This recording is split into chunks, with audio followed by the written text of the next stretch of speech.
Center for the Ethiopian Educational Information and Communication Technology presents Educational Satellite Television Programs.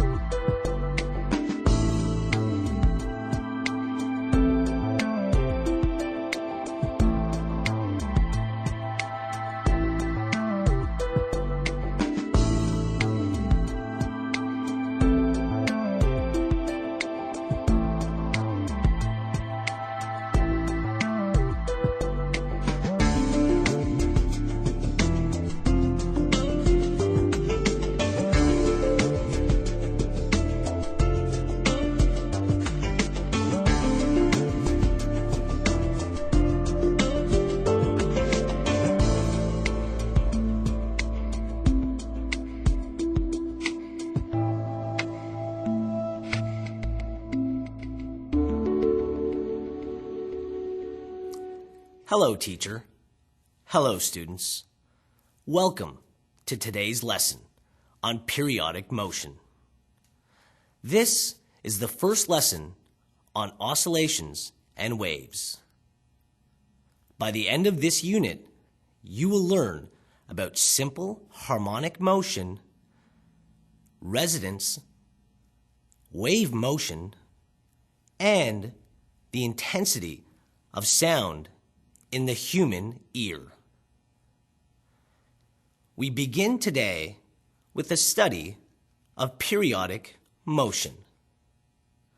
We will define simple harmonic motion and discuss oscillation. If you are ready, students, let us get started. In previous studies, you learned that an oscillating object is an object that is vibrating about a central position.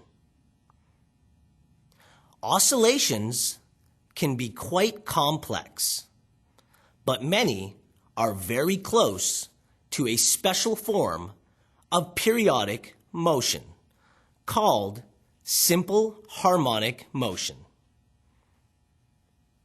Simple harmonic motion, or SHM, is a periodic oscillation of an object about its equilibrium position.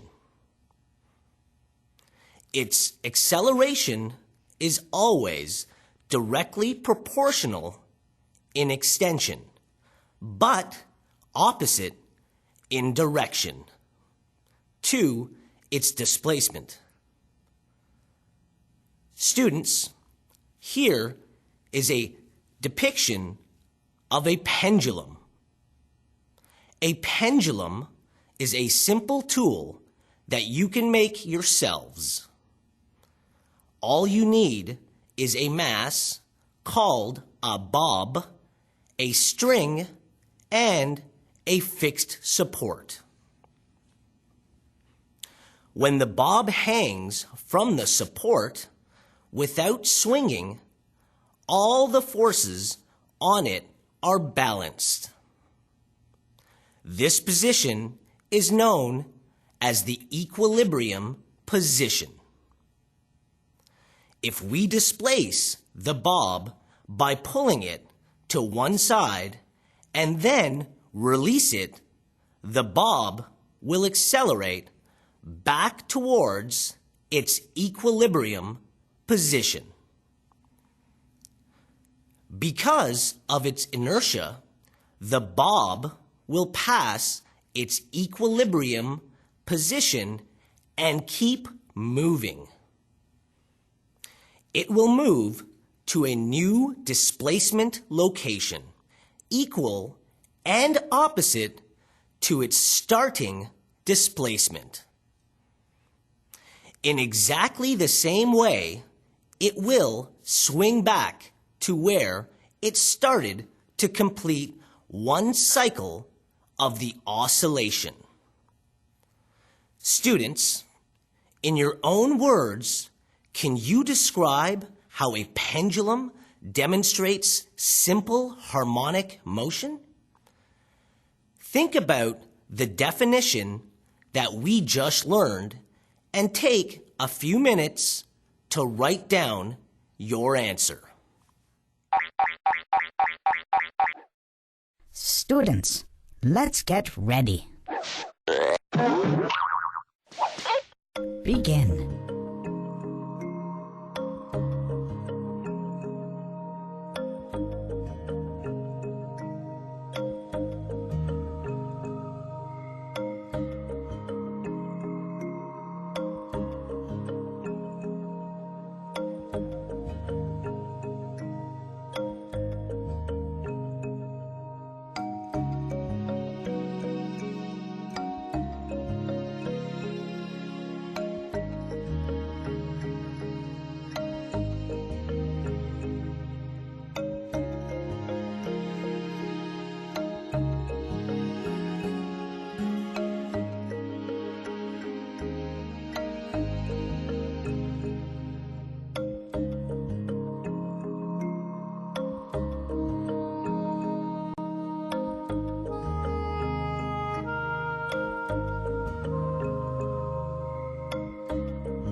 Time's up.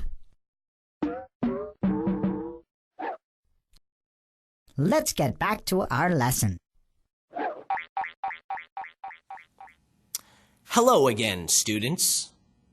Your answer should include the following points. When the pendulum is at rest, it is in its equilibrium position. However, when the pendulum bob is displaced and released, a force tries to restore the system to its equilibrium position. The bob accelerates towards equilibrium in an opposite direction from its displacement. The force of inertia carries the bob past the equilibrium position to an equal but opposite displacement. A net restoring force slows down the bob, whereby it will attempt to reach the equilibrium position again. As long as the system has no energy loss, the pendulum bob will continue to oscillate in a periodic motion known as SHM. We can see another example of SHM in a mass spring system. In this system, a mass is hung from a support by a spring. When the tension in the spring is equal and opposite to the weight of the mass, the system is in its equilibrium position. If we pull down on the mass, we increase the tension in the spring. When we let go of the mass, it accelerates upwards towards the equilibrium position. But its inertia keeps it moving. When it is as far above the equilibrium position as it started below, the mass loses velocity and begins to fall downwards. It will repeat this cycle again and again. Students, please look at this graph. This familiar shape is an example of sinusoidal variation. Sinusoidal variation is an oscillation that can be described mathematically using sine or cosine functions. This graph shows the displacement over time for simple harmonic motion. Students, please draw the graph. Label the amplitude and the time period, and explain what these measurements represent using a mass spring system. Then describe how you would determine the frequency of the oscillation. Students, let's get ready. Begin.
Time's up. Let's get back to our lesson. Welcome back, students. Let us see if you labeled your graphs correctly. The amplitude shows the maximum vertical displacement. In a mass spring system, the amplitude represents the moment when the mass is at its highest point, and the tension in the spring is the lowest, and vice versa. When the mass drops to its lowest point, it is represented by the lowest part of the wave. The time period marks the time that it takes to perform one complete cycle of the oscillation. The frequency of the oscillation is the number of cycles that occur per second. Frequency is measured by the unit hertz.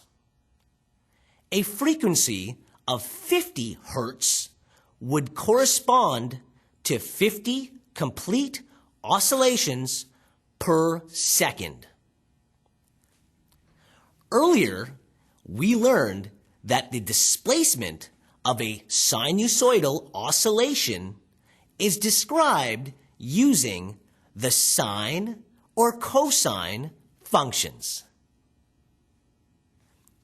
These formulas show that displacement x equals the amplitude times the sine of 2 pi multiplied by time over the time period. If the SHM begins with the initial displacement of the oscillator, we use the cosine function in the same formula. Frequency, F, equals 1 cycle divided by the time period. Therefore, we can simplify the mathematical expression to read that x equals the amplitude times the sine of 2 pi times frequency multiplied by time. Over the course of this unit, we will perform more exercises using these formulas. So it is important to take note of them. Today, we have learned that simple harmonic motion is a periodic oscillation about an equilibrium position where acceleration is proportional but opposite to displacement. We have studied examples of SHM using pendulums and springs. In our next lesson, we will study the relationship between uniform circular motion and simple harmonic motion. Until next time, thank you, teacher. Thank you, students.